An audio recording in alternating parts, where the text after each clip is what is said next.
Hvad gør man, hvis man er glad for at synge og lige begyndt i skole? Er der nogen muligheder for at gå til sang eller kor?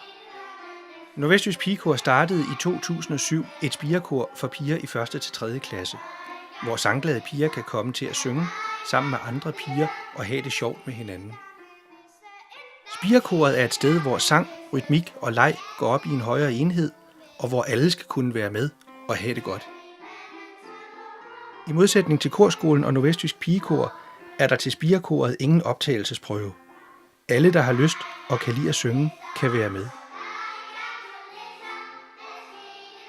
Spirekoret undervises af Annette Bock-Petersen, der også dirigerer korskolen og pigekoret.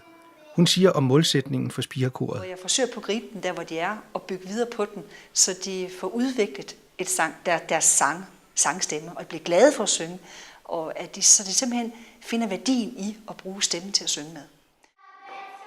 Til at hjælpe sig har Annette fast 1 til 2 af de store piger fra pigekoret. En ordning, der er med til at give pigerne hjælp og tryghed. De fungerer som et ekstra led mellem korlederen og pigerne, noget alle har stor gavn og glæde af.